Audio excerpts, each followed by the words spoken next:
I can hear corn grow. Well, at least that's what I thought when I was a lot younger. Like when my dad took this picture of me. Our family grew lots of corn, just like in this picture. I remember running through the cornfields, and the corn stalks were so much taller than me. I was sure I could hear that corn grow. Just look at those big ears. The kids at school used to make fun of me, but little did they know my ears had special powers. At least that's what I told myself. And maybe I was like Greta Thunberg, who also claims to have special powers. Greta's mother said she can see carbon dioxide with the naked eye. No, but that's hard to believe. Since scientists all agree that carbon dioxide is colorless, odorless, and tasteless. But some incorrectly say that carbon dioxide is a pollutant. They must have skipped earth science class that day carbon dioxide was talked about. Carbon dioxide is not a pollutant. Can you see it here? Of course not. It's invisible. Can you see it here? Of course not. It's still invisible. What you see is water vapor, which is being condensed in the cooler air. This is exactly the same as when you exhale during cold weather. You see your breath, which is also water vapor condensing into small clouds. You also exhale carbon dioxide, but you can't see it. Some people show pictures like this just to scare you, but the dark parts of the smoke are either the shaded side of the smoke plume or it's the particulate matter within the smoke plume itself, such as carbon or dust particles, which can be pollutants. But carbon dioxide is invisible and it is not a pollutant. Now here's an example of real pollution, trash mountains.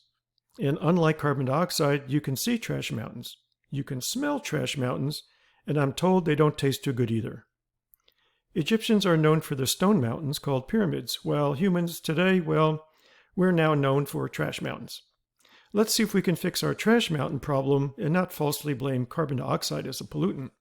Let's get back to those wonderful cornfields, and maybe we can hear them too. The most amazing thing I remember as a kid was how tall those corn stalks were, and how big those ears of corn can get. Maybe that's why I could hear corn grow. Corn has ears too, and maybe they can even hear us. Ever wonder why they are called ears of corn? They don't look like ears, but to find out how the ear of corn got its famous name, we have to go back more than 400 years to the year 1591. In 1591, an artist named Giuseppe Arcimboldo created a painting called Vertumnus. The oil painting consists of multiple fruits, vegetables, and flowers that come together to create a portrait of the Holy Roman Emperor Rudolph II. Can you see the ear of corn? Let's take a closer look. And that's why we call it an ear of corn. Language can be very strange sometimes. I'm still trying to find the ham in a hamburger. So let's get back to hearing those cornfields grow. I seem to remember that on hot afternoon days, when there were no winds or just calm winds, everything seemed so quiet in the cornfields. And it turns out there's a very good reason for that. The reason is the corn stops growing when carbon dioxide concentrations get too low. This is true for all plants on Earth. So let's review this important information. First of all, we often abbreviate carbon dioxide as CO2, and we measure its concentration in our atmosphere as parts per million, or ppm. So today, the average CO2 concentration in our atmosphere is about 450 ppm, or parts per million. The important thing to remember is that plants grow very slow or not at all when CO2 levels drop below 300 ppm. And plants stop growing altogether when CO2 levels fall below 200 ppm. And now with that in mind, let's take a look at a graph showing how this works. This graph covers a 24-hour period, one entire day, from midnight to midnight. This is also during a period when there was little or no wind. On the vertical axis is carbon dioxide, or CO2. The red circle indicates the current CO2 concentration, which is about 415 ppm, or parts per million. This graph plots the change in CO2 during the day as measured in fields of corn and soybeans. They are nearly identical. Blue represents the cornfield, and purple represents the soybean field. Notice how CO2 levels increase at night. This is because plants only use carbon dioxide during the day when the sun is shining and when photosynthesis occurs. Remember, photosynthesis requires sunlight, carbon dioxide, and water. Photosynthesis allows plants to grow the foods we eat, such as corn, which is a carbohydrate as seen here. The plants also create oxygen that we breathe. Now back to the corn and soybean graph. Again, notice how the CO2 levels increase at night. Because there is no sunlight and photosynthesis, carbon dioxide levels build up. But notice how fast carbon dioxide levels fall as the sun comes up in the morning hours. Then by 1 p.m., the CO2 levels essentially stop falling. Why? Because the carbon dioxide levels have dropped so low that plants don't have enough CO2 to continue growing. Remember, when carbon dioxide levels drop below 300 parts per million, plants don't have enough CO2 for strong growth, even when there is bright sunshine. And then, if the winds pick up later in the day, more carbon dioxide is mixed downward into the corn and soybean fields. And then the plants start growing again. But many growers don't want to wait for the wind, especially for the greenhouse growers.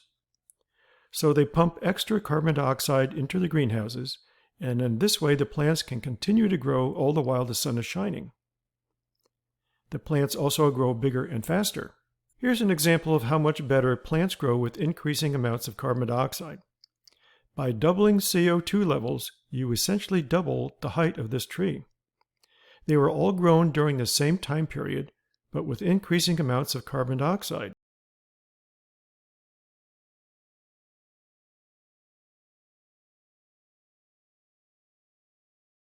Trees grow slow, but corn grows much faster. Corn can grow 3, 4, 5, or more inches in one day. It is not a silent process, and I'm pretty sure I did hear it grow. You know, you can see what others say about this subject. Just Google "I can hear corn grow," and you'll see several links to that subject. You know, my wife often says, "You have very good hearing," or "How did you hear that?" And I just smile and I wiggle my ears. And about ear wiggling, yes, I can do that too, but that's another topic for another day. The important thing to remember is, without sufficient carbon dioxide, nothing will grow. And more carbon dioxide will make the earth greener, which will help grow more food for everyone. Before closing, there is one more thing you should know about plants. Plants love it when you talk to them. No, I don't mean sing to them, just talk to them. Many think it's the sound of your voice. Well, I don't know about that, but I do know plants like carbon dioxide, and we all exhale lots of it. Some people think you should read bedtime stories to your plants. I don't know if that helps, but I do know that plants don't need carbon dioxide at night because there is no sunlight and thus no photosynthesis can occur. So when your plants have access to sunlight, get real close to your plants and exhale on them, or just talk to them. And maybe they'll even wiggle their leaves as they say thank you for giving them some more carbon dioxide. So bye for now, and talk to you next time.